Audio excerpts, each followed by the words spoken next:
campaign. Just about done. How are you doing? Nice to see you. Great. 1 and 2 and 3. I'll do one more. Hang on a second. Okay. Nice to meet you. 1 and 2 and 3. Beautiful. Thank you for being here, Sarah.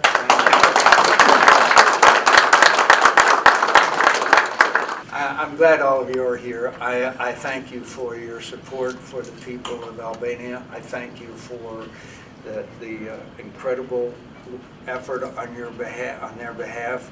These are very turbulent times all over Europe and all over the Middle East.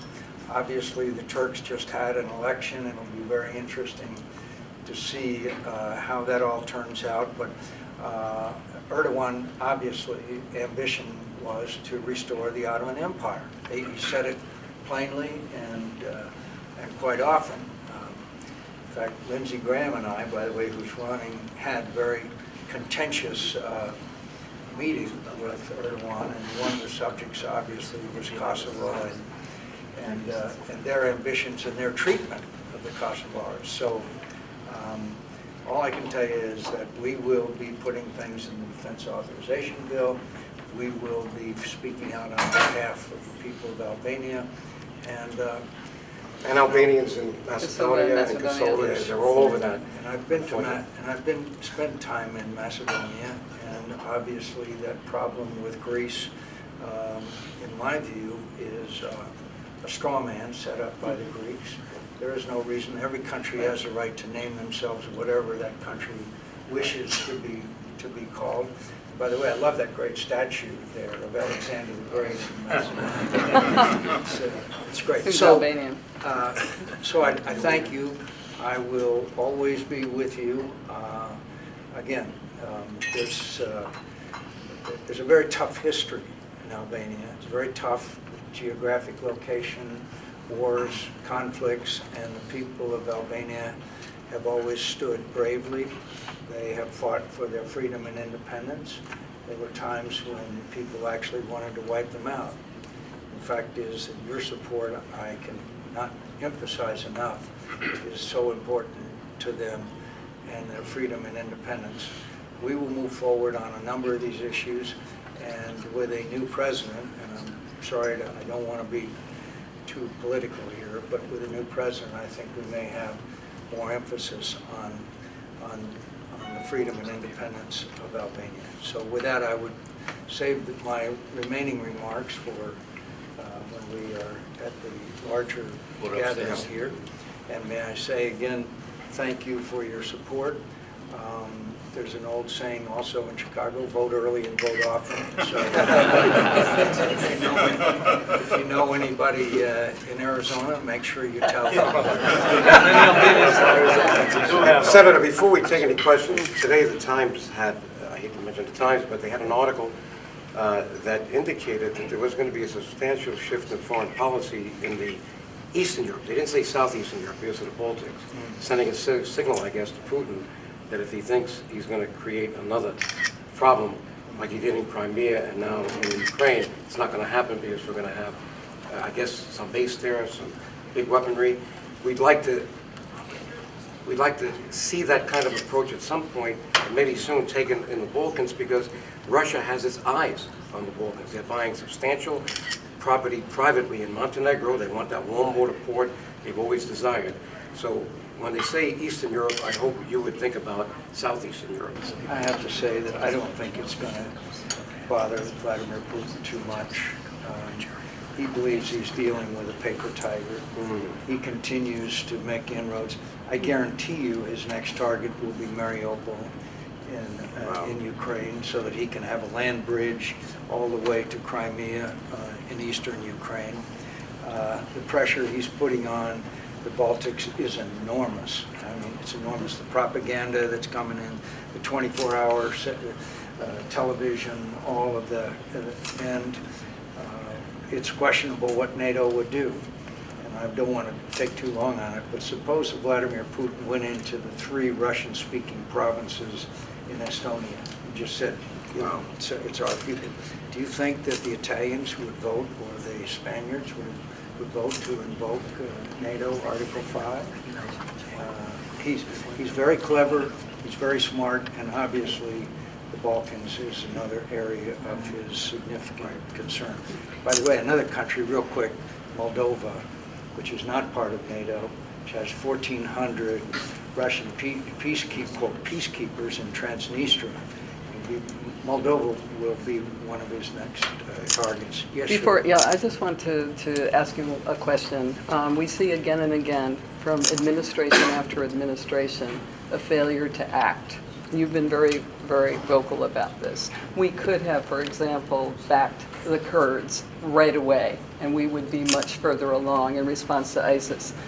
I ask this question because during the Clinton administration, we saw that it took actually only Madeleine Albright, Joe Biden, and the Jewish members of Congress working with us that demanded a change in policy, and you were one of them. And that's in Kosovo, and that's how the war was finally fought. But believe me, if those voices hadn't happened, hadn't emerged, it would not have taken place. We're now back again to the same situation in Macedonia, where the Albanians were, roughly, 1 million people there, and in Kosovo we don't have the kind of representation we need from the U.S. government, but especially in Macedonia, it is becoming a liberal democracy. It's falling apart, and America is ignoring it. The EU is ignoring it. I read an excellent piece that you wrote on it that I think is a very accurate description of the challenge we face. And the problem is getting the attention of the Congress and the President. Look, this President came to the presidency with the avowed intention and mission of getting the United States out of any wars or conflicts. What he didn't realize is that if you leave wars, that doesn't mean the wars are over. And so that's why we are seeing this perception of our failures and also perception of weakness, which everybody is taking advantage of. The Chinese, by filling in these islands, Ukraine, Middle East is falling apart. And Henry Kissinger testified before our Senate Armed Services Committee and said he'd never seen the world in greater crises any time since World War II. Now that applies to Kosovo, it applies to Macedonia, it applies to all of the Balkans, and also the Baltic countries as well. And Putin is carrying on in the finest traditions of Adolf Hitler, and unfortunately, when John Kerry flies to Sochi to meet with him, he's carrying on in the finest traditions of Neville Chamberlain. Yes. So these are very dangerous times.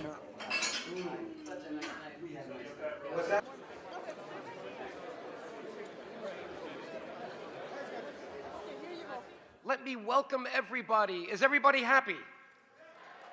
Are you happy to be American?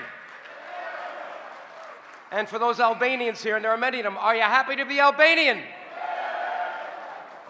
It's a wonderful evening. It took a lot of time to bring it all together. This is kind of like the opening of a Broadway show.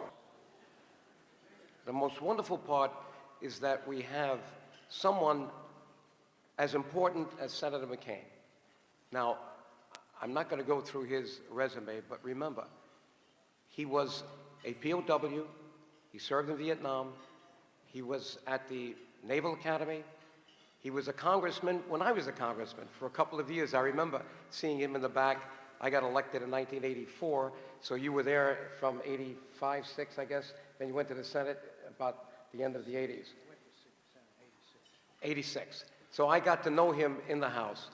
But more important than that, he is one of the top senators, or he is, in my mind, the top senator, the chairman of the Armed Services Committee of the U.S. Senate. Isn't that a nice position to have when you're Albanian and you want him to pay attention? Right?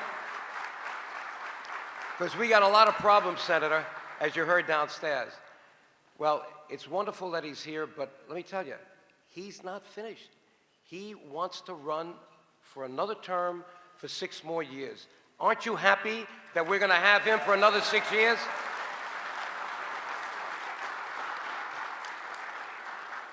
Thank you so much. I think we're going to have a very, very memorable evening tonight. And it's going to begin with something special. And that is that Krešnik Jabiaku will be singing the Albanian and American national anthems. He was born under communism in Albania. He left in the 1960s, but before he left at a very young age, he was a soloist in the Albanian National Opera. He has since played internationally. He is internationally acclaimed throughout the United States and Europe. Please stand for the national Albanian and American anthem.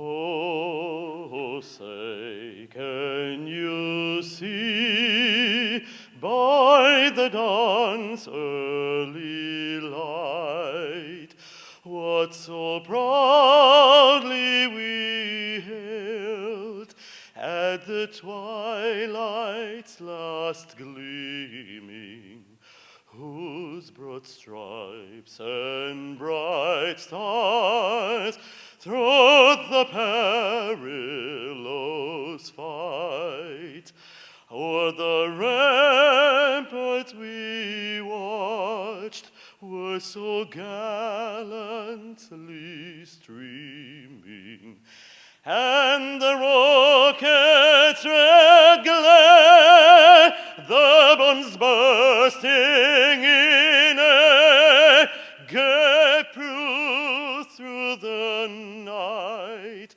that our flag was still there. Oh, say does that star-spangled banner yet wave o'er the land of the free and the home of the brave?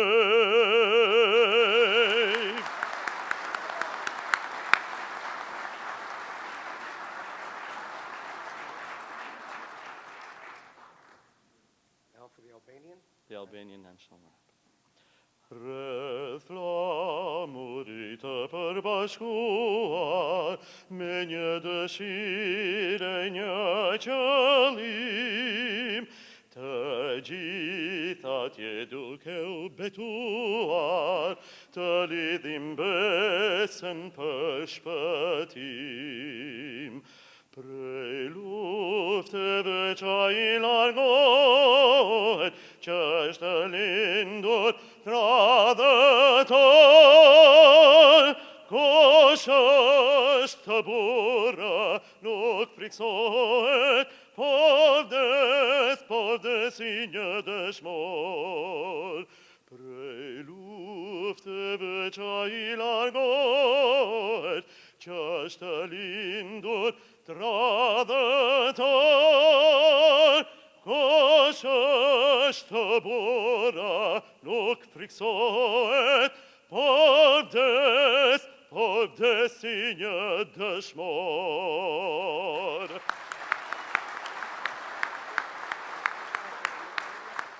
We have with us someone that many of you should be familiar with, Monsignor Hilary Franco. Why?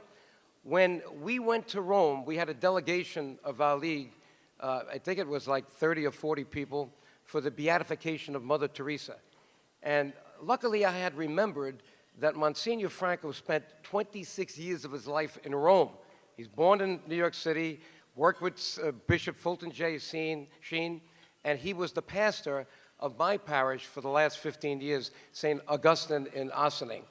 He now is in the office of the Papal Nuncio. The Papal Nuncio is the Pope's representative here in the United States. And I say in the United States because he is, in effect, the ambassador from the Vatican to the United Nations.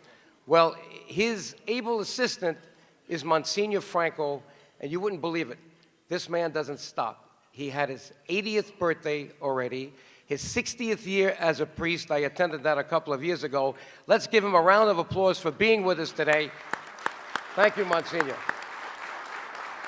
I could go through 2 pages of his resume, but he was going to be here as our guest anyway, but Bishop Georgi, believe it or not, and we think this could be some games being played in the capital of Macedonia, because 6 Albanian students 2 days ago couldn't get their visas, and now Bishop Georgi, they didn't give him a visa. He has to pick it up on Monday, which is after this dinner. Monsignor, thank you so much for being here. All right. Well, the reason I'm here is simply because I'm working at a special office which represents the Holy Father. You know, that guy by the name dressed in white, his name is Francis. Yeah, just like you. But I was a great friend of a wonderful lady whom I served with for a long time until her death. Her name was Teresa of Calcutta.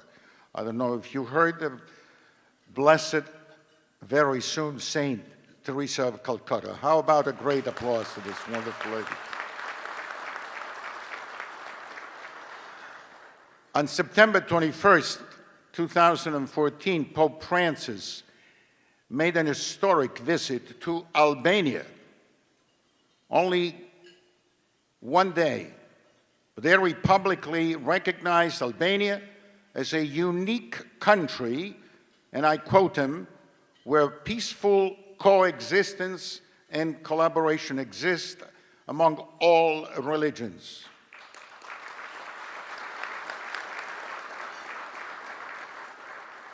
To tell you the truth, tonight I would like to go a little bit, very brief, because I know the senator has to go, but otherwise I could stay here for,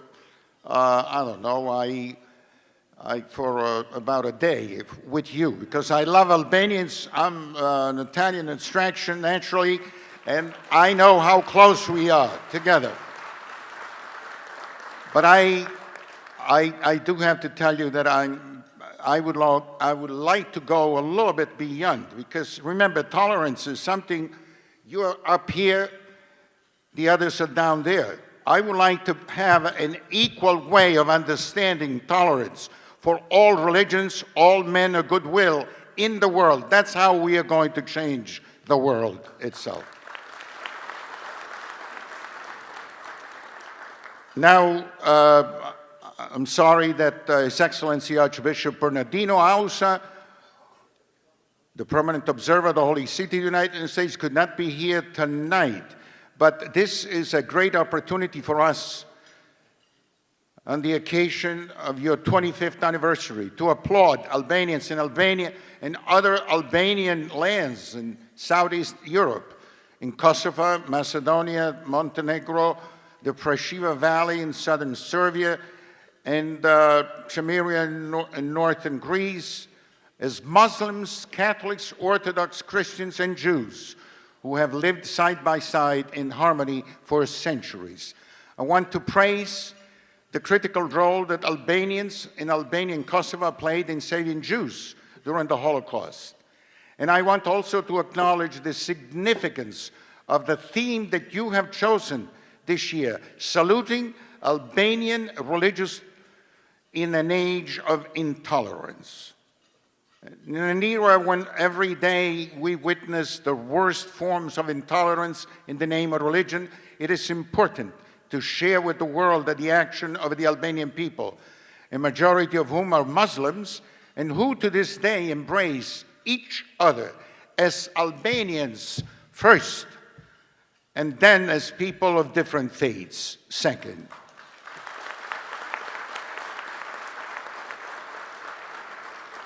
Albanians, let's not forget, this is very important, they had to suffer 45 years of communism dictatorship. I still remember one of your wonderful priests, Father Luli, who came the year 2000 in front of St. John Paul II, and I was present to tell us how much he suffered under communism dictatorship, in which all religious expressions were suppressed under threat of death. Pope Francis, and I conclude with this, during the Mass in Mother Teresa Square in Tirana last September, recalled the decades, and I quote him, of suffering and harsh persecutions against Catholics, Orthodox, Christians, and Muslims only because of their faith, and called Albania a land of martyrs in which many bishops, priests, women religious, laity, clerics, and ministers of all other religions paid for their fidelity with their lives. And this is why tonight, my dear friends, I would like to invoke the blessings of the Almighty, that He may give us the courage, all of us, to continue that kind of struggle against evil in this world. There is so much, but we know that by doing what Mother Teresa used to tell me all the time, let us do simple things with great and exceptional love. I'm asking the Lord to give us the strength tonight. May He be with us wherever we go, whatever religion we belong to, so that the world in which we live may be a different world, a better world. Let us do so. Thank you. Monsignor.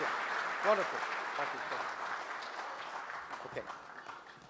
We have a short video, and Monsignor Franco, one of your good friends, Cardinal Egan, who just passed away, by the way, was nice enough in 2008 to allow us to use St. Patrick's Cathedral, that wonderful place, for an interfaith prayer service.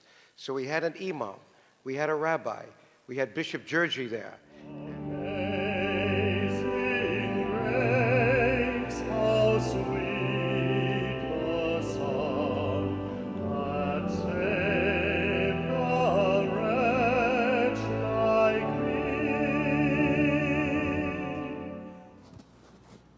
My dear friends in the Lord, once again, I welcome you most sincerely to St. Patrick's Cathedral for this beautiful Independence Day celebration.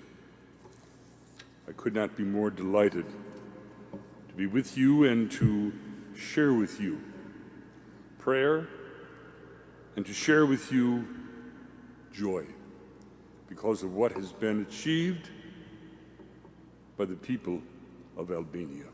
In the history of humanity, I don't think it's any exaggeration to say the Albanian people have suffered as much as perhaps any people in all of this world.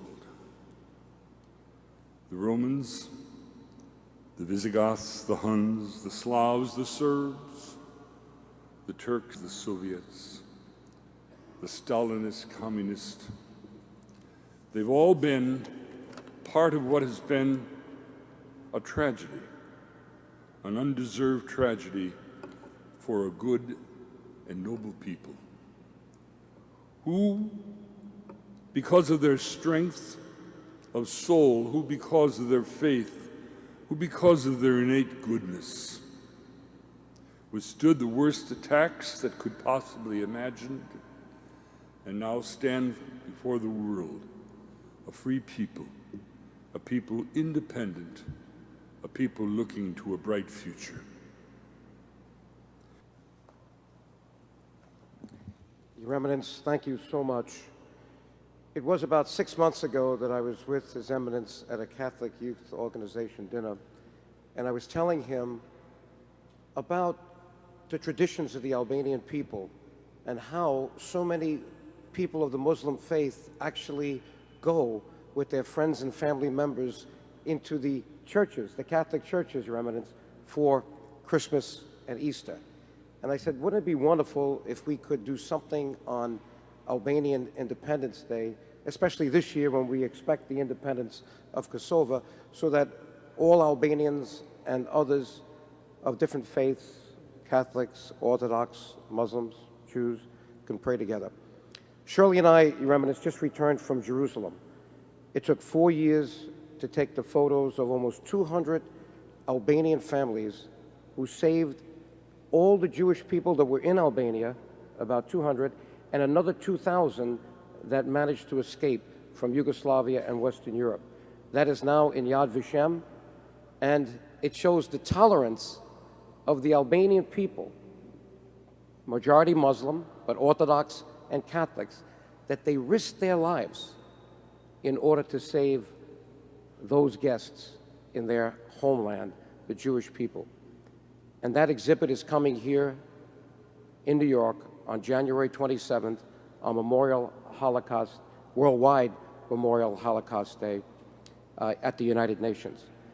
So, Your Eminence, this was a wonderful way to follow up on that exhibition. And I think in the spirit of Mother Teresa and St. Francis of Assisi, we have to remember that tolerance is the only way that anything can be gained in the world, to respect others for who they are, and hopefully they will respect us. Ron has not abandoned us in all these years, and when he found out the story of the rescue of Jews in Albania, he became so committed to what we're doing. And today I'm going to introduce him. I've given him this quick introduction so he can introduce Senator McCain. Thank you, Ron, for continuing all that you're doing for us.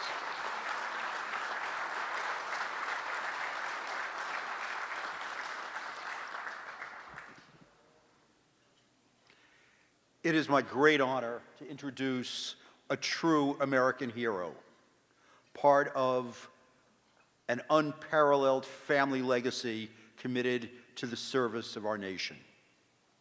It is befitting that Senator McCain is here tonight to honor the Albanian people on the 25th anniversary of their freedom from the yoke of Maoist communism, and to acknowledge the Albanians for their history of religious and ethnic tolerance in an otherwise intolerant region. The Albanians have been the shining light of the Balkans. I want to acknowledge the ambassador from Albania.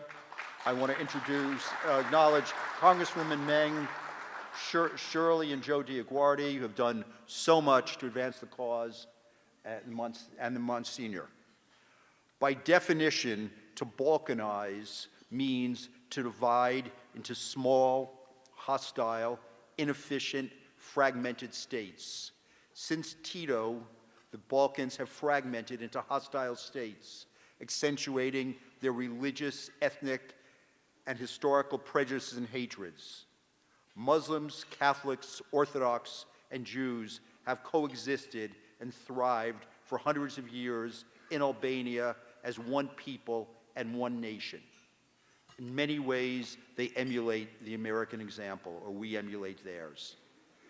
The Albanians have practiced tolerance in a region long marred as a powder keg for wanton brutality and bloodshed derived from religious, ethnic, and xenophobic hatreds. Senator McCain, I come from a military family. My father was an officer in the European theater, having won a Bronze Star for heroism and a Purple Heart for sustaining combat injuries for which he suffered the remainder of his life. My father's brother was an engineer captured at the Battle of the Bulge, blowing up a bridge to slow the Nazi advance. My uncle was taken as a Jewish prisoner of war, and the Jewish prisoners of war were segregated and made into slave laborers at the Berga coal gasification mine, something that you can relate to. My uncle maintained that a good day was having a roof over his head and food to eat because of the many months he had neither. My father and uncle, having both experienced the horrors of war, deplored war and its horrific consequences, yet both were ardent supporters, as you are, of American military, because they understood that without a strong military, peace could not be attained. We were together at the National Defense Conference at the Reagan Museum in California. I share your concerns of the consequences to the military from sequestration and our inability to project military strength and stand down modern-day despots because of the military cutbacks. It is heart-wrenching to hear that support for our men and women in the military is so minimal that most are subsisting in poverty. I will always be indebted to the Albanians for standing up to and defying Nazi genocide and saving thousands of Jews throughout the Balkans. I find nothing more despicable than the indiscriminate slaughter of innocent men, women, and children for no reason other than their race, religion, ethnicity, or tribal or national origin. Sadly, the world is experiencing, due to ill-conceived policies, the Balkanization of the Middle East. Syria, Iraq, Libya, Yemen, and Somalia have been fragmented by bloody religious conflicts, resulting in the wanton slaughter, maiming, destruction, and homelessness of millions of innocents. We maintained a military presence in Japan and Germany to facilitate a national transition because those countries had no history of democracy. I attribute the hasty, ill-conceived withdrawal from Iraq and the unwillingness to intercede in Syria as facilitating the accentuation of the religious and ethnic hatred of the Middle East, which has resulted in the brutality and the bloody Balkanization of those countries. Senator, my son Matthew had the honor of being at a small lunch. My son Matthew and I had the honor of being at a small luncheon in 1999 with President Ford and your mother, Roberta McCain, who said that my son Matthew should be promoted as a role model for young Americans. I never worked harder for any candidate than I did for you in 2008. It is my honor to introduce an American hero who loves peace, but understands that peace cannot be attained without sacrifice or the will to stand up to despots and supporting American military strength. Senator McCain. Thank you. That was wonderful. That was great.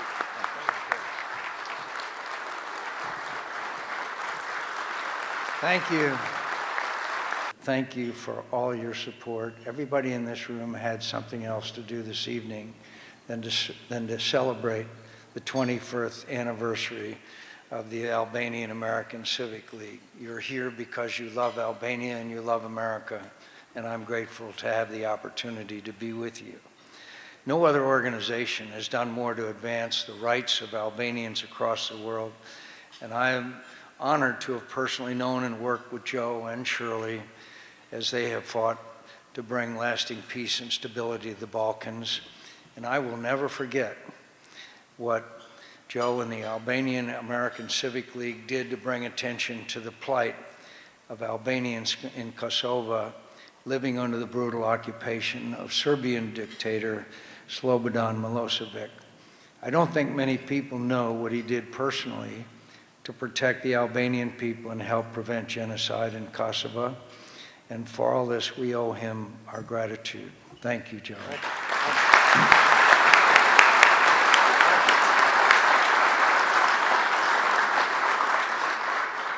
My friends, this is an especially important time to be speaking on the topic of religious tolerance. From the ruins of Syria to the streets of Paris, we have seen unspeakable acts of barbarism and terror committed in the name of religion. Sectarian conflict has engulfed the entire Middle East. Religious wars are breaking out in parts of Central Africa. And as Monsignor pointed out, an insidious anti-Semitism is creeping back into mainstream thinking in Europe. And all across the world, we see rising hate crimes so often perpetrated in the name of religion.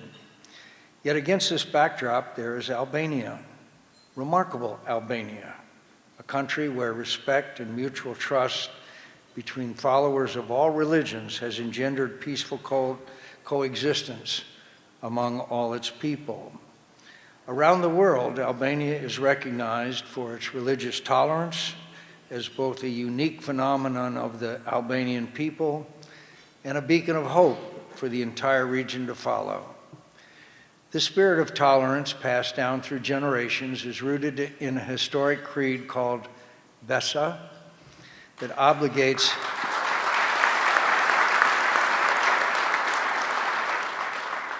As you know, it obligates Albanians to honor and protect those in need, even when inconvenient to do so, and sometimes at risk of their own lives. Even under the most difficult circumstances, the Albanian people have held true to their creed, often acting with courage and honor that few others possess. It is this that compelled ordinary Albanians to help Jews elude capture during the Nazi occupation. Despite being under one of the fiercest communist regimes, the Albanian people saved virtually all of its native Jews and hundreds of Jewish refugees. Imagine what the world would be like if all nations had held to such a creed. Now, with religious freedom and tolerance under assault, their example could not be more needed in the world today. Extremist groups across the globe are perverting religiosity and utilizing it to their advantage, systematically attempting to drive out and eradicate entire religious communities from their historic and sacred homelands. Our best line of defense against their advance is to promote the kind of tolerance and peaceful coexistence that the Albanian people demonstrate every single day. A world united in its commitment to religious freedom can advance our national security interests, stabilize and consolidate the spread of democracy across the globe, help sustain economic growth, and promote gender equality. Most importantly, it can help prevent religiously motivated terrorism and undermine the conditions that have helped spur the rise of groups like ISIS. Only by reaffirming the importance of religious tolerance, as the Albanians have done throughout their history, we will be able to strip away sympathy and support for ISIS and other extremist groups that is bred from a perversion of what it means to believe in God and to follow his laws. What the Albanian experience shows is that peaceful and cooperative coexistence among different religious communities is not only desirable, but possible and realistic. And in this way, Albania has the potential to halt the incursion of radical Islam to Europe and elsewhere, and its leadership could serve as a major force in stopping the spread of ISIS and their virulent ideology of hate. My friends, the world is at a crossroads, which, if not traversed as it should, will throw us all back to the dark days of bigotry, fanaticism, and bloodshed. If history teaches us one lesson, it is that evil is real and peace and freedom do not secure themselves. The difference between a world that is growing in security and hope and one that is drifting toward anarchy and darkness is the kind of moral leadership we have seen exhibited by the Albanian people for centuries. Their model gives me hope that all people, regardless of religion, sect, or ethnicity, can live in peace and harmony with one another.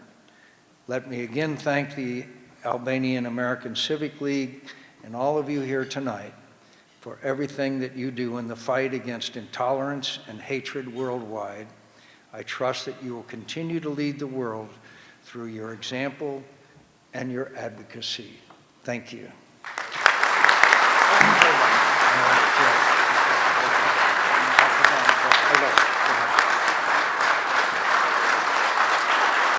The senators are going to now run back to Washington and into Arizona. Let's give them a big applause. McCain, let's give an Albanian. McCain.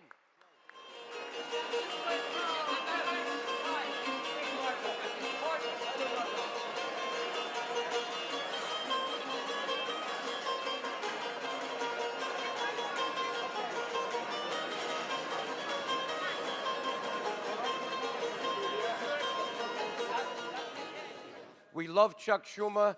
We love him because he's important, he's Jewish, and he likes tough things. We just were in the White House together. We worked a long time together to get a Congressional Medal of Honor for a black American from World War I, and we were both there in the White House. Thank you, Joe. And first, let's have a round of applause for all Joe does for Albanian people.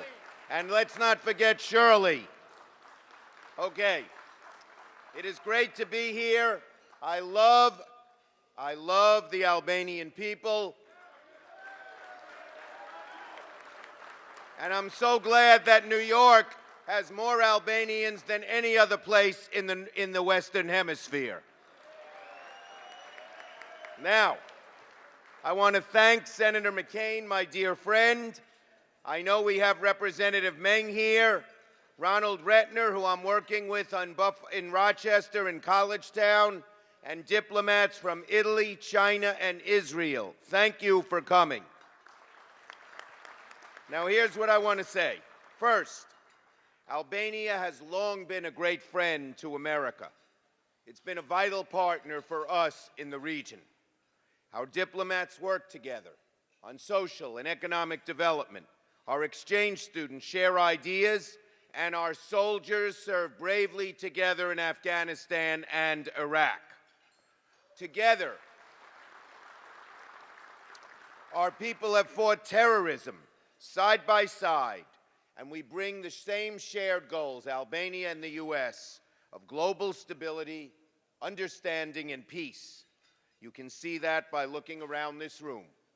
The men and women gathered here have fostered the spirit of global community in both the work they do as active members of their local churches, schools, and organizations. And I see that generous Albanian spirit in my friends who have made homes in New York and the U.S., and those who visit from Albania, Kosovo, and the Balkans. And let me say how proud I am of the Albanian community in New York. How proud I am. How you came here, many of you very poor, but through hard work, you have established yourselves. I know. I became good friends with the guy who came from Albania. His name was Suki. He was a doorman, but he worked 2 shifts. He worked the day shift and the night shift. You know why? So he could make some money, and he invested. He's no longer our doorman. You know why? He owns 8 apartment buildings in the Bronx and Brooklyn. That is the great Albanian story. And when Suki and the other Albanians work hard for themselves, they help themselves, they help their family, but they help New York and they help America. And so I wrote, along with Senator McCain, my dear friend, an immigration bill. And one of the things the immigration bill would be to allow more Albanians into America. And you know why I did that? Because I love America, and the more Albanians there are in America, the better America is.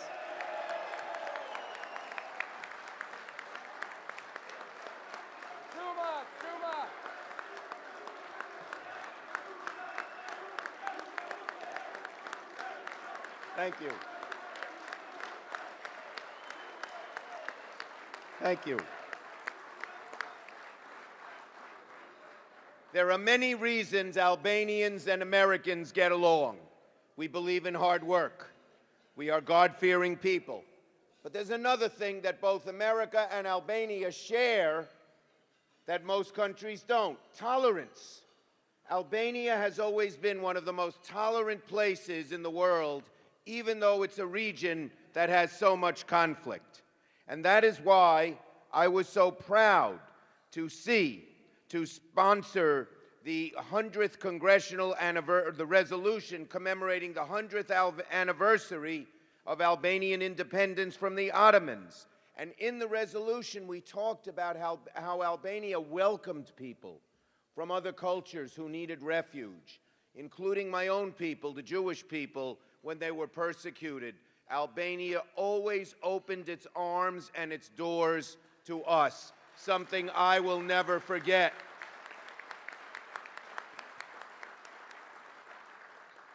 The proclivity for tolerance and understanding is at the heart of what it means to be Albanian. That's what gives us hope for resolving the issues of our day, bridging the divide with Serbia, protecting the ethnic Albanians in Macedonia,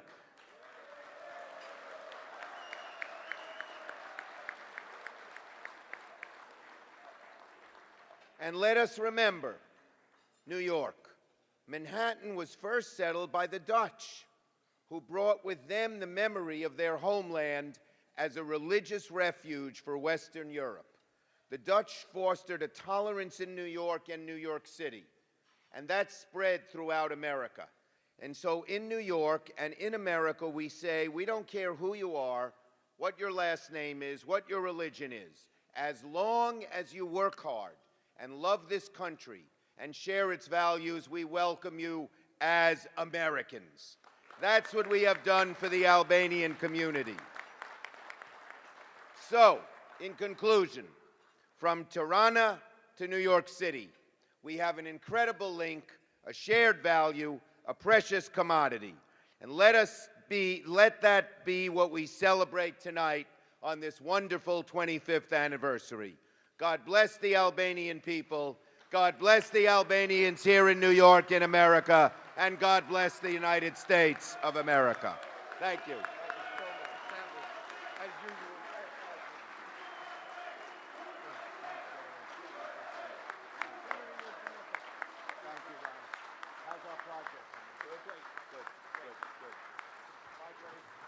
Let's not let them forget us. Say, Schumer, Schumer, Schumer, Schumer, Schumer. So we want to remind you how important she is, and we put together an 11-minute video. You could sit back and relax and see 4 of the most important hearings. Now, I've done a lot of testimony, but wait till you hear her at these 4 hearings, starting in 1996 to defend democracy in Albania when Fatos Nano wanted to come back, and he did come back, unfortunately, but look what we tried to do to get rid of him from coming back.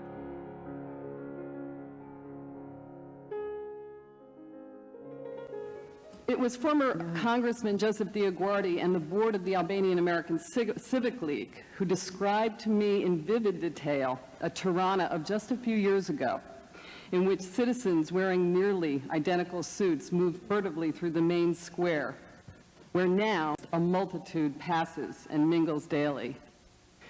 A Tirana in which only government officials were allowed to own cars, where now hundreds of automobiles traverse the streets. A Tirana in which there was almost no commercial activity amid an absolutely threadbare existence, in which now, as I have witnessed, free enterprise is flourishing along with foreign investment. In addition to the fairly extensive academic research that I have conducted in relation to Albania since 1991, I have heard numerous personal accounts from Albanians, from Vlora to Durrës, from Shkodra to Tirana, and in the diaspora, from Titova to New York City, of the barbarous treatment that Albanians suffered for 50 years at the hands of communist dictator Enver Hoxha. I never knew that Albania, the Albania that prior to the collapse of communism had cut off all of its communication with the rest of the world and was quite typically referred to as a prison without walls. However, since 1993, I have met the survivors of the old Albania and made 3 trips there, including a delegation joining with Congressman Gilman, who was en route from Athens to Tirana to discuss Greek-Albanian relations with President Sali Berisha. This was in August of 1995. I know the face of the new Albania, and nothing, including the recent elections, has altered my belief that Albania's movement from the most brutally repressive and centralized communist regime in Europe to a nascent democratic society in the space of only 4 years is an astonishing accomplishment worthy of our respect and, much more important, our support. For 50 years, there was no consistent or considerable outcry against the ferocious totalitarianism of the Hoxha regime. Where was the world's indignation when Albanians lived on the brink of starvation in a constant state of fear? Since the collapse of that regime 5 years ago, Albania with minimal support and recognition for making a peaceful transition to a democratic state and for undergoing a thorough restructuring of its economy has groped into the late 20th century. Why have we been so sparing in our response to this transformation?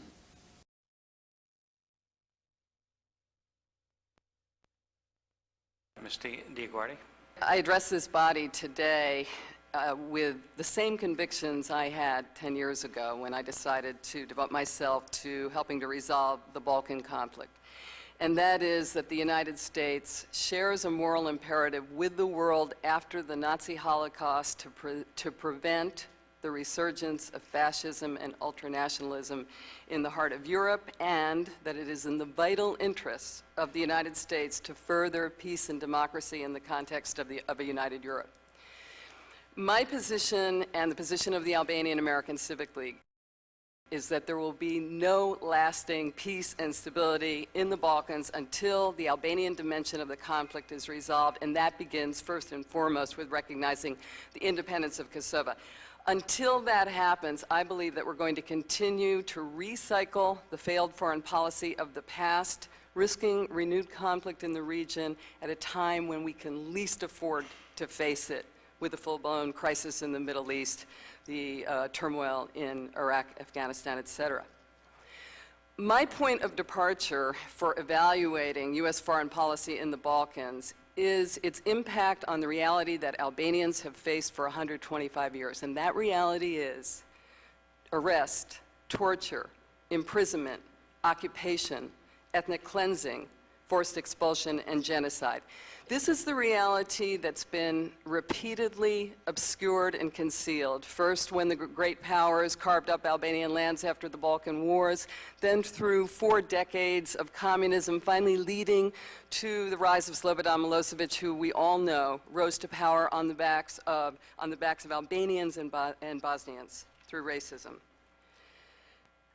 When all is said and done, the United States and Europe stood and sat by and watched while Milosevic occupied Kosovo, waged 4 wars of aggression in the Balkans, and committed genocide, slaughtering more than 300,000 people, displacing 4 million.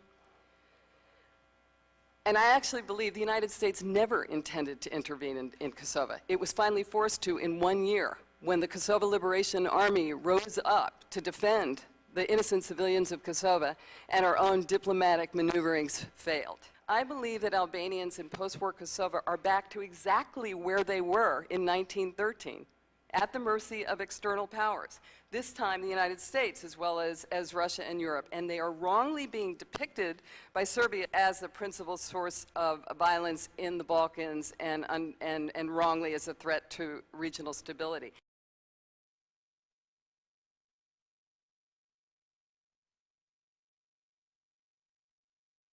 Have with us Shirley DioGuardi. She is a Balkan Affairs Advisor to the Albanian American Civic League, a position she has held since 1995. Mr. Chairman, in my opinion, it cannot be more timely to have this particular hearing now in your subcommittee, raising questions about the resolution of the Balkan conflict just days after Catherine Ashton, the European Union's High Representative, has proclaimed a successful outcome to 10 rounds of talks between Belgrade and Pristina.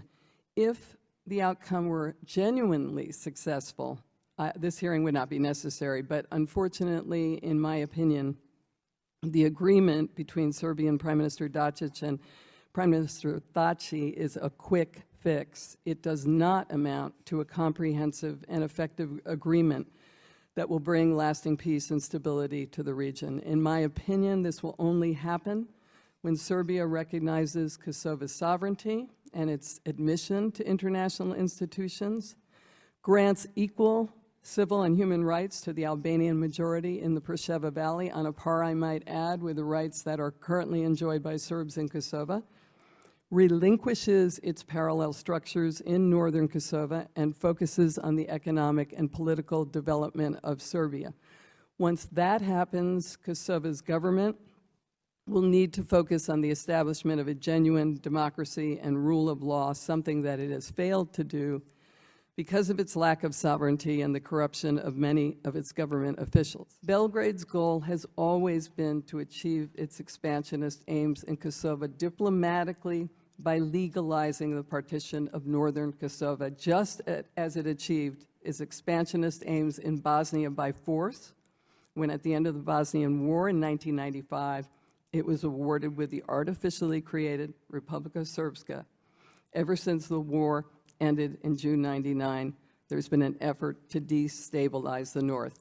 Well, thank you, Shirley. Thank you, Joe. Thank you, first of all, on behalf of Chairman Royce and our Foreign Affairs Committee. Allow me to welcome you here today for this timely and important briefing and discussion. Ileana is one of the leaders in the foreign policy community in the United States and cares deeply about human rights issues, and that's really what we're about here. Because with the exception of the Clinton administration, and they had to be pushed, when they dropped NATO's bombs on Serbia, all of our administrations in our lifetime have been taking a backseat to Europe, being involved in a policy of appeasement and containment, which does not work. And we always know when we take a back seat to Europe, ultimately because they can't, by virtue of their 28 member nation status, all having divergent views, it doesn't work. Even now we have 5 of those nations who don't recognize the independence of Kosovo.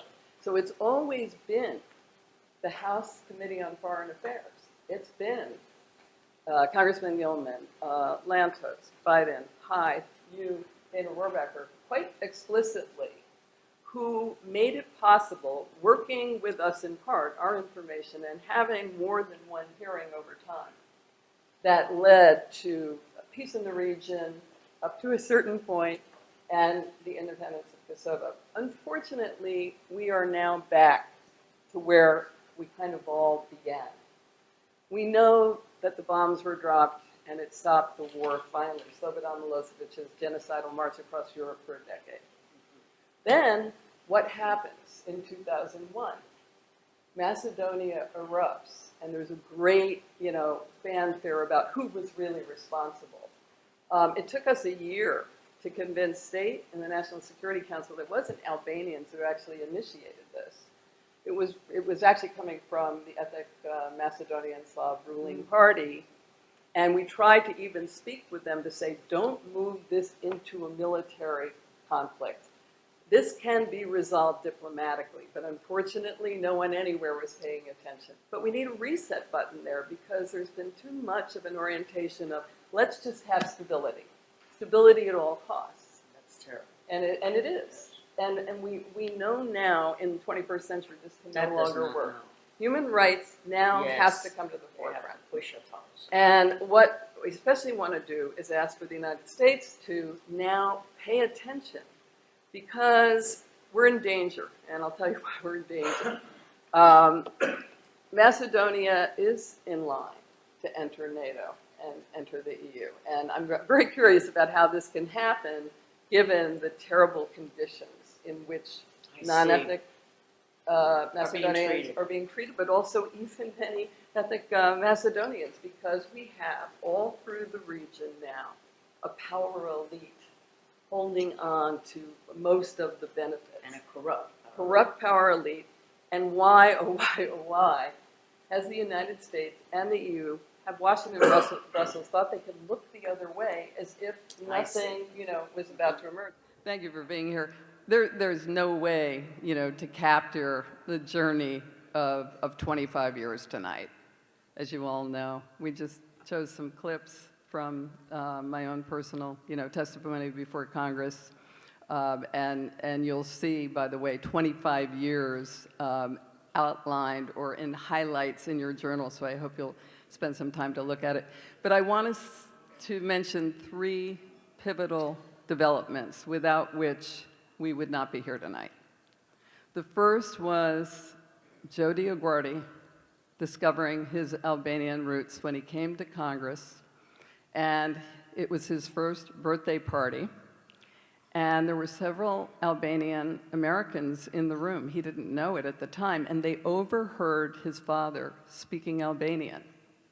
And they were rushing up to him. We didn't know you were Albanian.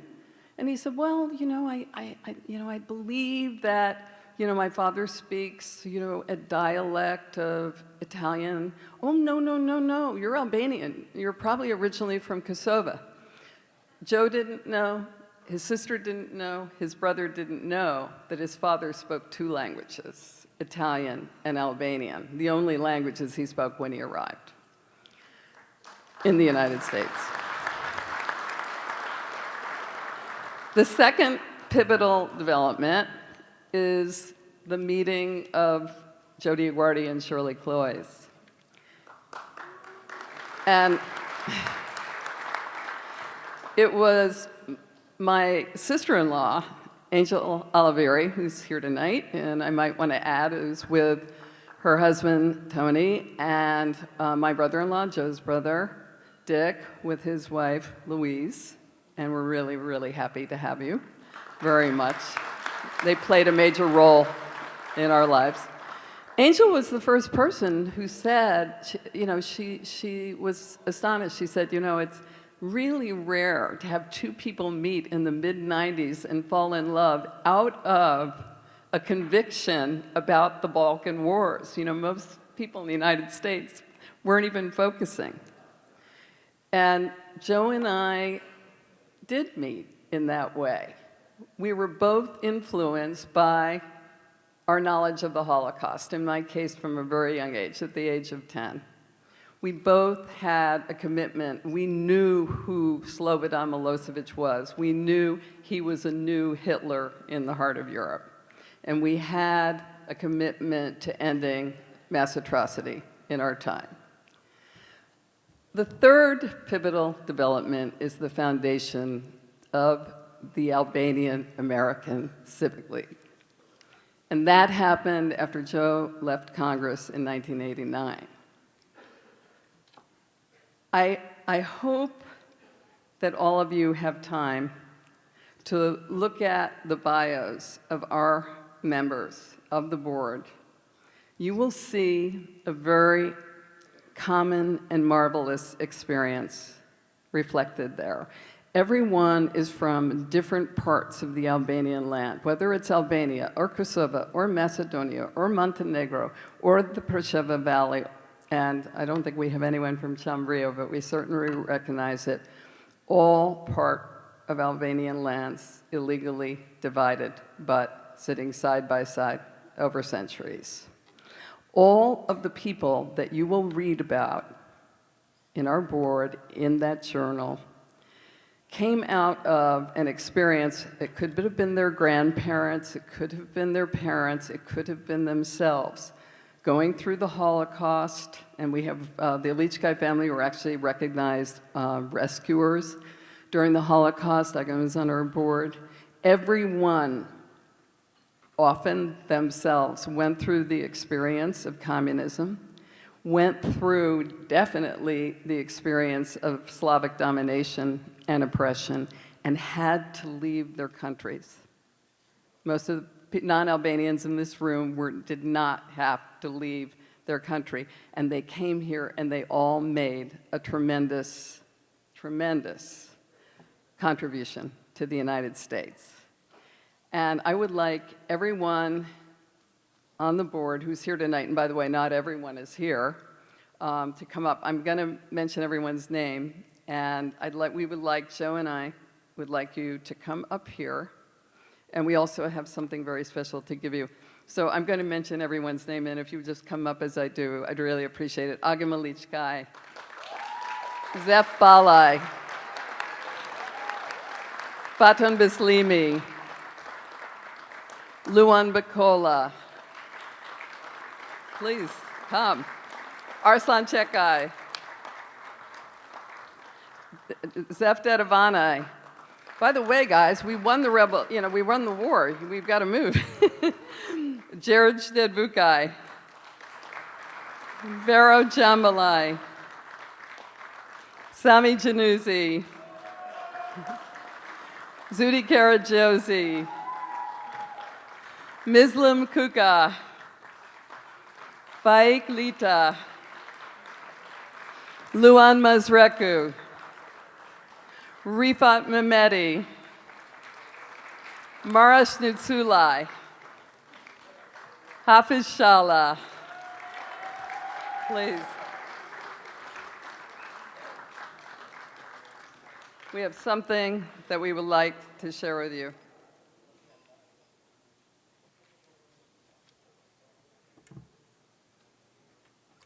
This is a beautiful silver tray with the House of the Representatives that's been inscribed, and of course the Albanian American Civic League, the knowledge of our 25th, or the recognition of our 25th anniversary and the date. I know you all don't want to carry this out now, so please see us, but it's a very, very beautiful piece that we purchased from the U.S. Senate and House. Now, I told Joe that I would not be honored tonight if everyone here on our board were not also honored. But you know, one of the benefits that I have as being an honoree is that I can take advantage of my situation to call up Joe DioGuardi to the podium. He doesn't realize that I would not have accepted being an honoree tonight, and I think the board would agree with me, if he also is not recognized for 4 years of service in Congress, 25 years. Will you please give him a standing ovation along with our board? Thank you.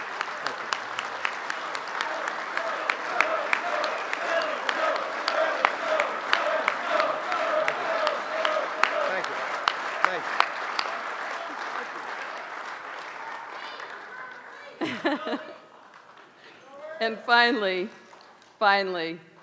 I want to recognize, but we will do it together, a very special person who is here tonight, who's not Albanian, but he has embraced the Albanian rescue of Jews during the Holocaust as a key to understanding how to prevent genocide in our time.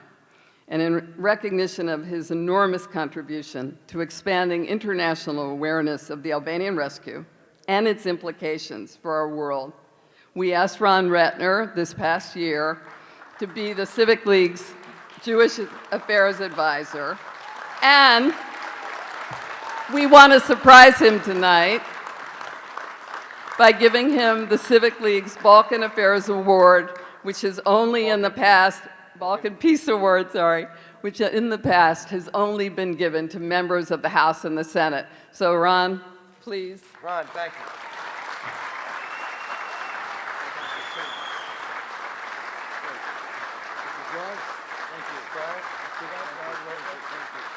The other one you can keep this in house and the other one for the rescue.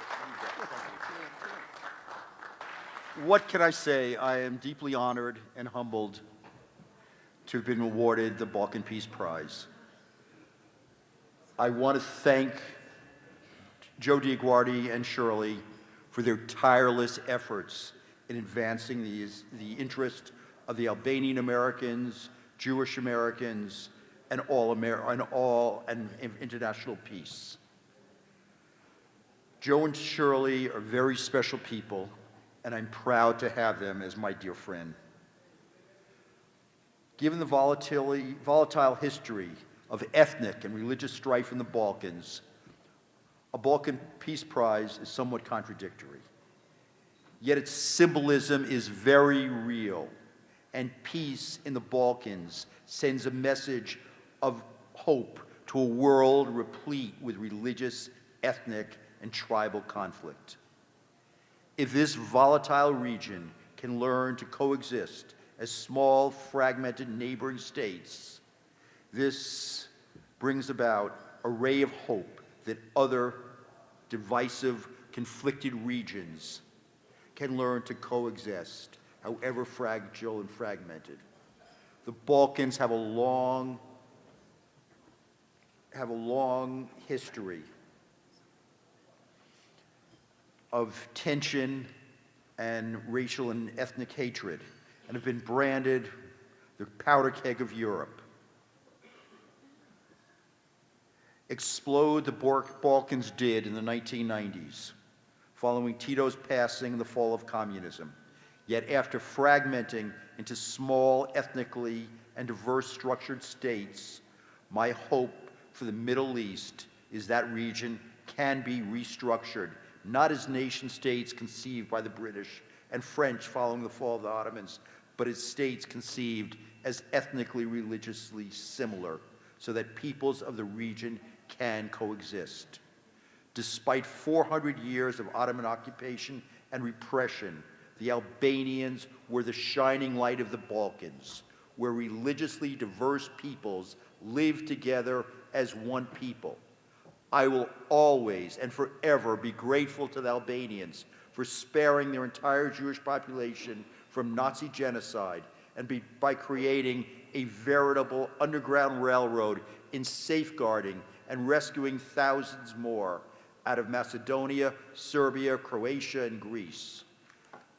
The story of the Albanian rescue was hidden from the world for 45 years until the fall of the Maoist communist regime in 1990. The Albanian rescue was equivalent in magnitude to the Danish rescue, but it was over 1.5 years, not a few days. Not a single Jew became a victim of the Holocaust. Not a single Albanian cracked under Gestapo torture. It has been a great honor and privilege to have met the rescuers, the children of the rescuers, the rescued, and the children of the rescued. It has been with great humility and pride that I've been in a position to help tell the world about Albanian heroism and the national character of a people willing to stand up for and die for their beliefs. By saying no to the Nazis, the Albanians set an example for the world, namely that religious persecution and genocide must never be tolerated or permitted. The world can learn from the Albanian message. The message of Besa is a message of tolerance, strength, compassion, bravery, and honor. Besa is symbolic of a nation that respects the dignity of all men and defends the right of all its people to freely practice their religious beliefs. Despite their troubled history of foreign occupation, the Albanians have emerged a proud and honorable people. I am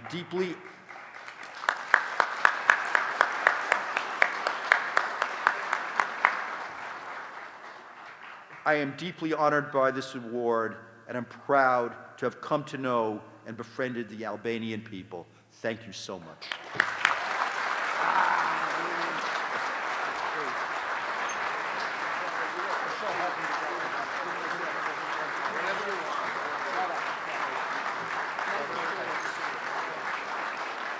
Ambassador Hoxha was instrumental in developing, with B'nai B'rith International, the very first program at the United Nations on International Holocaust Remembrance Day devoted to the unique role that Albanians played in saving Jews during the Holocaust, both Albanians in Albania and Kosovo. We had asked for that particular event to happen 13 years before. He made it happen. Ambassador.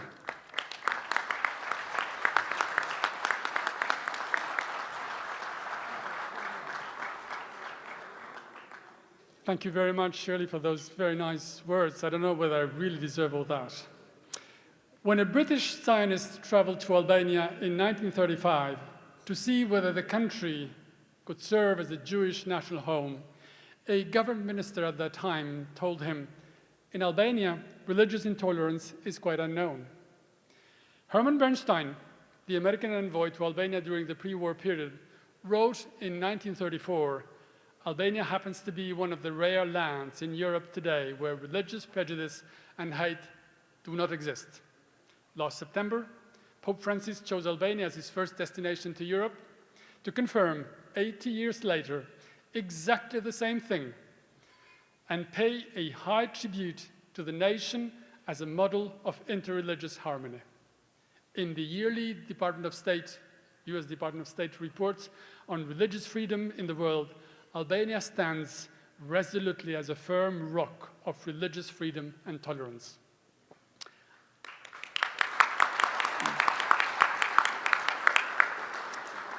I could go on with plenty of other examples and testimonials to confirm one important fact that has become an unchanged reality and was repeated many times this evening. Albania is a prominent, if not a unique case, of religious tolerance, harmony, and respect. Throughout its recorded history, Albania has never experienced religious conflict, a remarkable achievement in a continent whose history is marked, if not defined, by if not defined by centuries of religious conflicts and wars. Yet there is another thing, another example. It was also mentioned, but I still need to say a few words.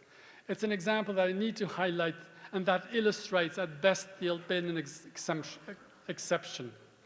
During those terrible times of Holocaust, when almost everywhere in Europe, collaboration, submission, or just indifference were leading a whole nation to its planned extinction, Albanians, Christians and Muslims alike, everywhere in the country opened their doors at the risk of their lives and saved Jews. Yes, this is now known. The result is simply remarkable. No Jew was ever handed to the Nazis. The whole community, those living in Albania or those who happened to travel through the land, all survived. And Albania had 10 times more Jews after the war than before. But there is one thing that is not often mentioned. We did not have Schindlers or Wallenbergs. We had an entire population, everywhere in the country, including the rulers of the country of that time, who were equally dedicated to preserve humanity and save human lives. Albanians gave a solemn promise to Jews. They gave their Besa, they kept it, and wherever there is an Albanian, there is Besa.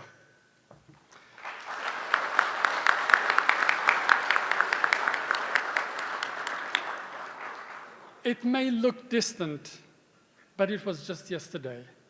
We know what happens when we forget, or when we are indifferent to what happens to others. We cannot export our reality in Albania, but we can prove that it is possible to live in harmony and respect. We Albanians, we belong to 3 different religions. We pray to God in different ways, but we have managed to preserve the unchanged mutual respect of our different each other. This is in striking contrast with the terrible realities in various parts of the world when millions are persecuted and killed, not because of what they do, but just because whom they are. Every 27 January, we celebrate in Albania the International Holocaust Day. I have had the pleasure, and I thank you, Shirley, for mentioning that, to organize, among other activities in 2014, together with NYBRIF, at the UN, a dedicated session on Holocaust Remembrance Day on the story of the Jews in Albania. Shirley Cloyes DioGuardi was one of the prominent speakers, and with her in-depth knowledge on the matter, based on more than 2 decades of dedicated work on the Albanians' rescue as director of the Albanian American Foundation, was instrumental to its success, and I thank you.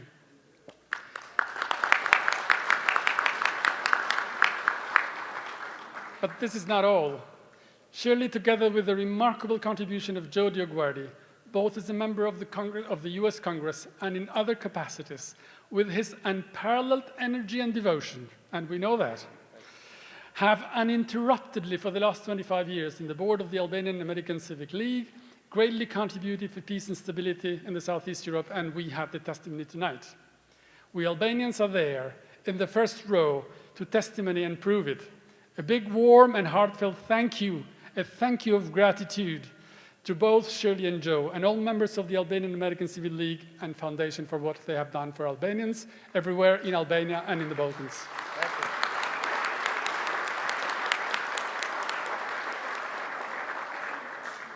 I would like to conclude with one last note. Albania's main drive today is to strengthen democracy and develop its economy in its path towards European integration. We know what it takes, and we work closely with our friends, partners, and allies. But I need to say it clear and loud that in our path to freedom and our struggle to the future, we are lucky and proud to have one great friend, one important ally, our strategic partner, the United States of America. Thank you very much. Thank you.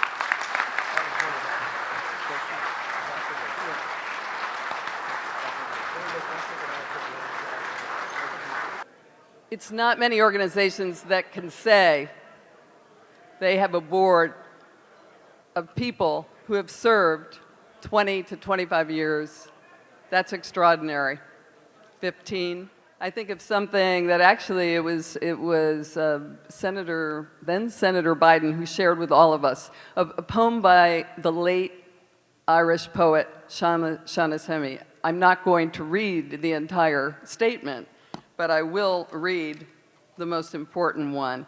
History says, don't hope on this side of the grave, but then once in a lifetime, the longed for tidal wave of justice can rise up, and hope and history can rhyme again.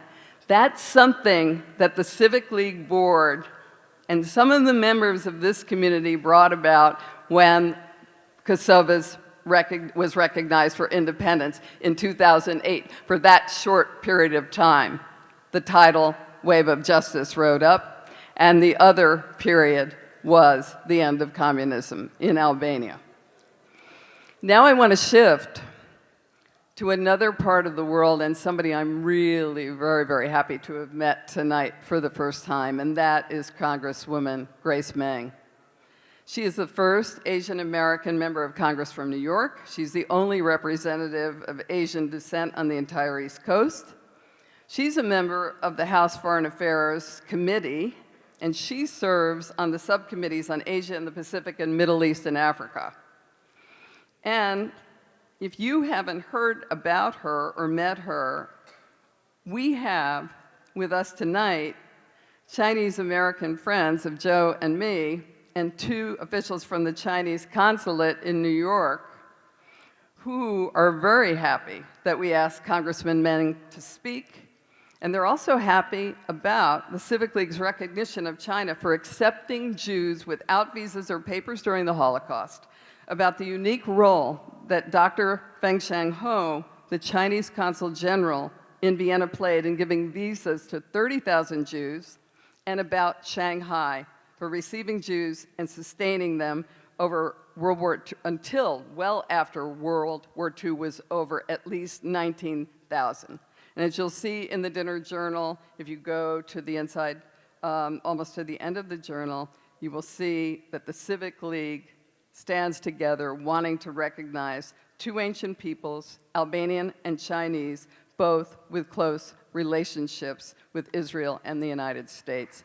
We're very happy that Congresswoman Meng said that she would join us tonight. Please.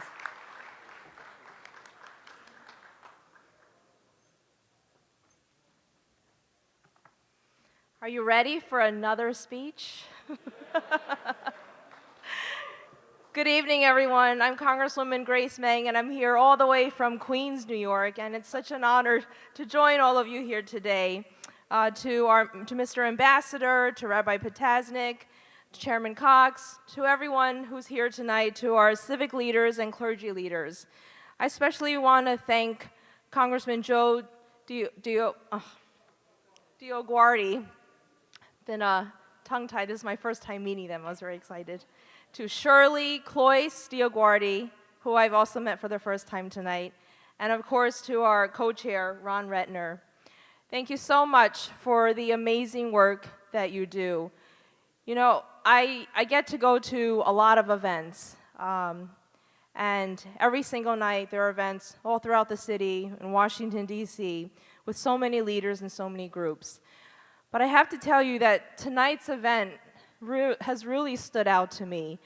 I rarely am able to stay for such a long time, and even if I didn't have the time tonight, I wanted to be here tonight. I've learned so much.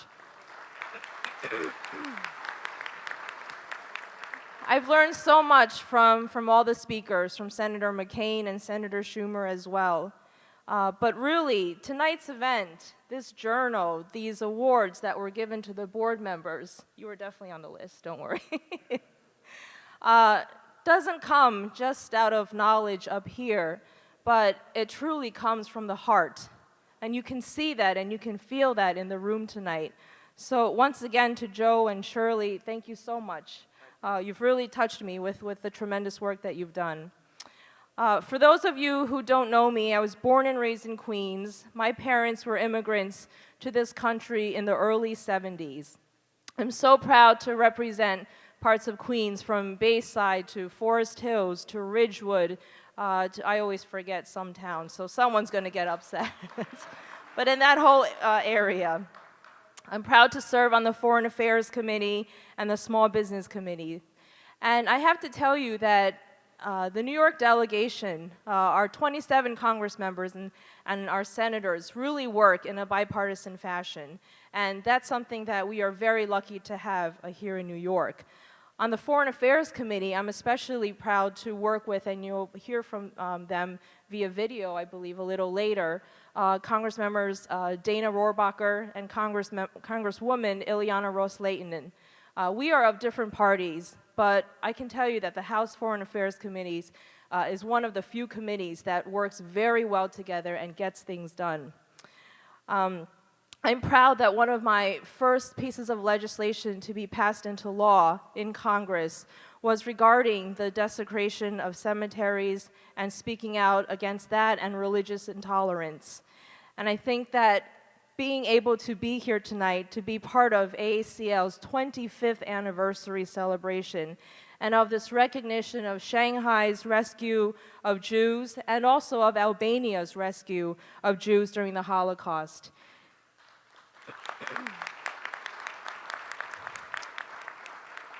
Can you imagine a world if every nation and people had reacted with the compassion of those who were in Shanghai and Albania during the Holocaust? Can you just imagine? And I read what Shirley wrote, which is towards the back of the journal, and it talks about how most countries refuse to alter their restrictive immigration policies. And so Jews who were trying to escape the Nazi reign of terror found themselves turned away by various countries and embassies. But one of those exceptions, Dr. Fen Shan-ho, the Chinese Consul General in Vienna, issued visas to China to 30,000 Jews.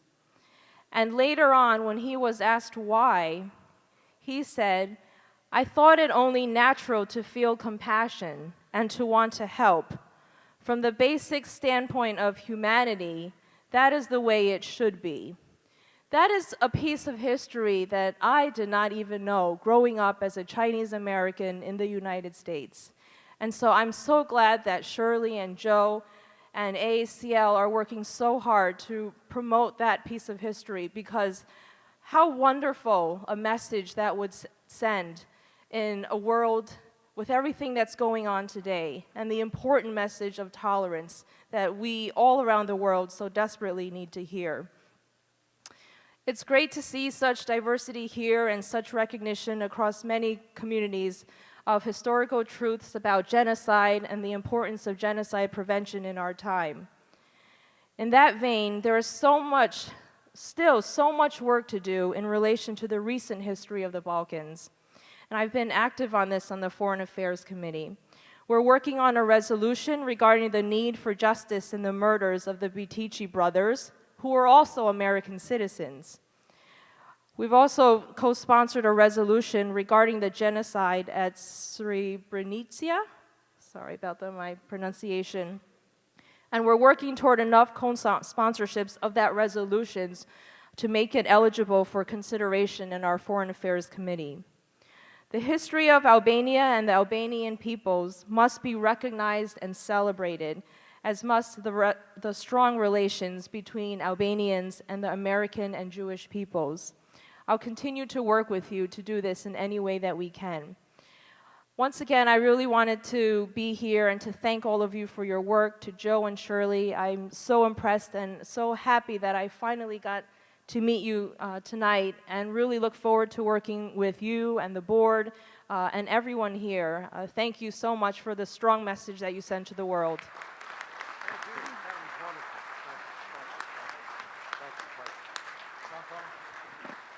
Thank you so much, Congresswoman.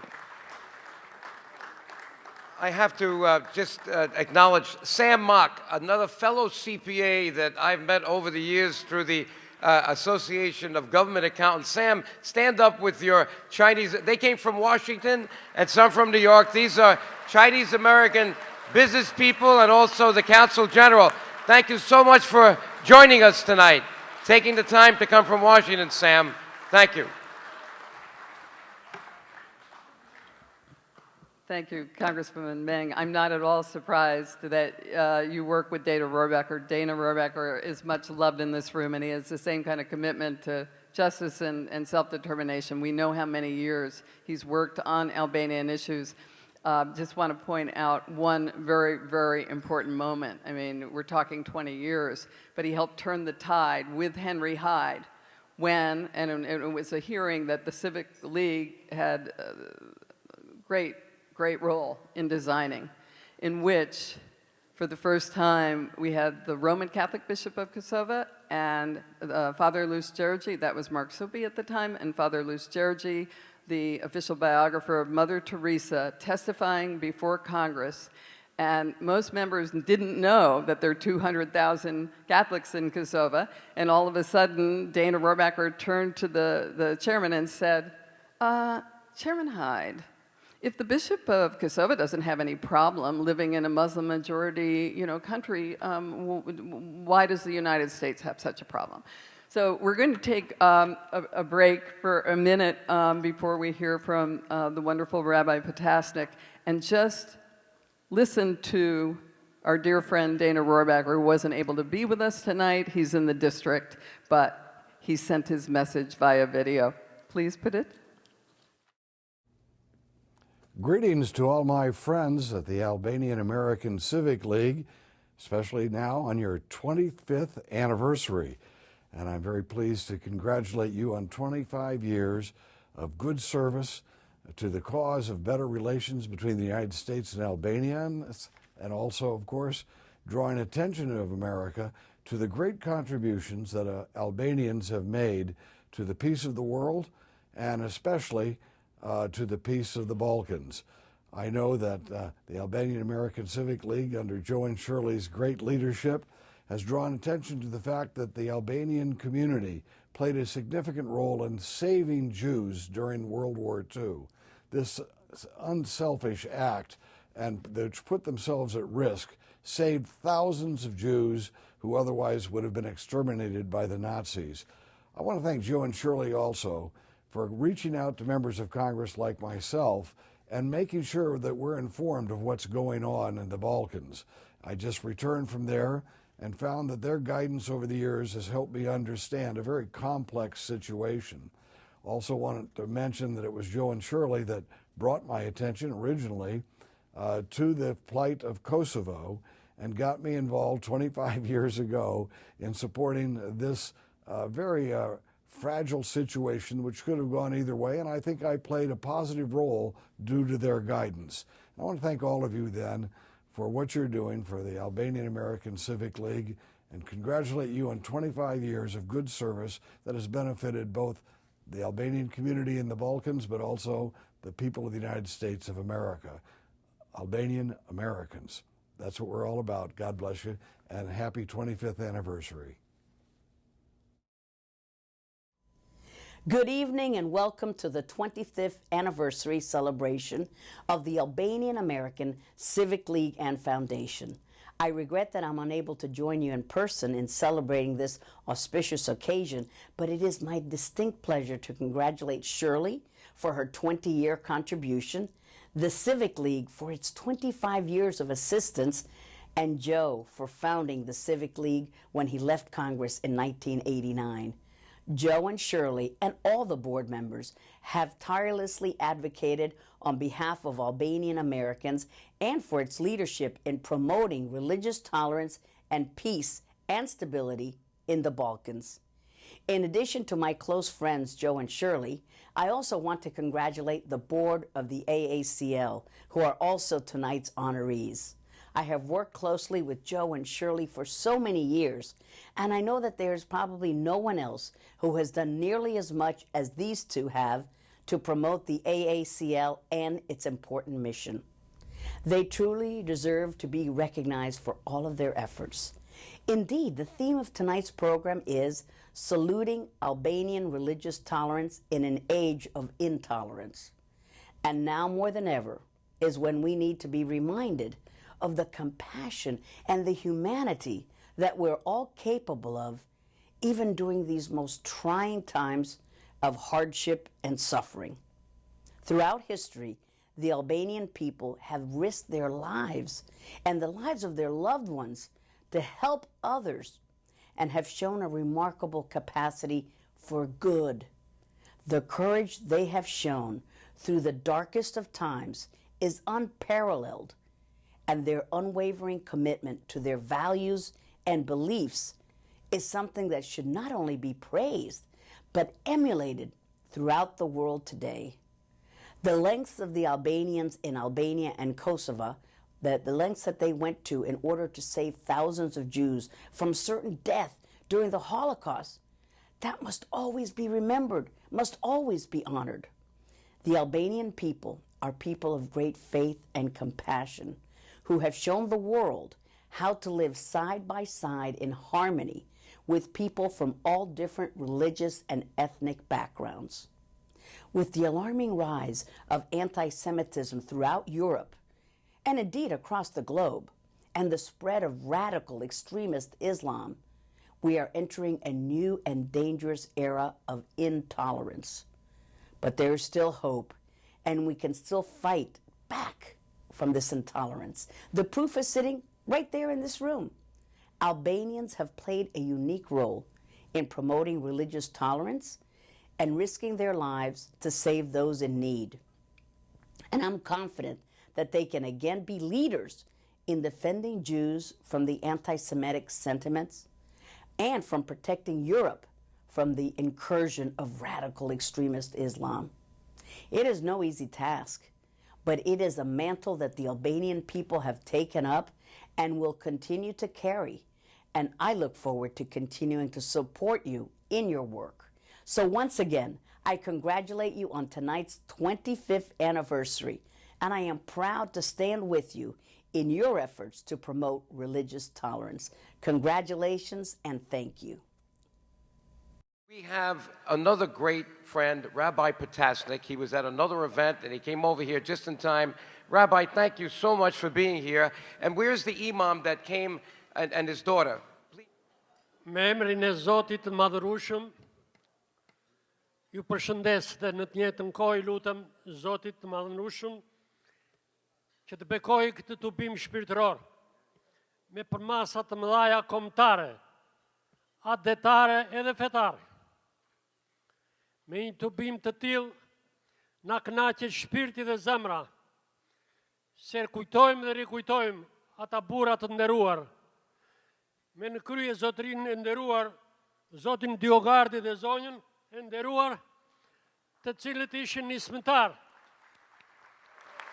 So I come here tonight to say thank you. Some people did nothing and simply said, what can we do? Albania did everything and said, what else could we do? Years ago, there was a magazine called Life.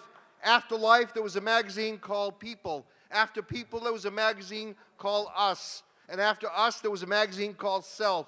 We started with Life, we ended with Self. We Jews read from right to left. So first, it's about self. Then it's about us as one people who must share this life together.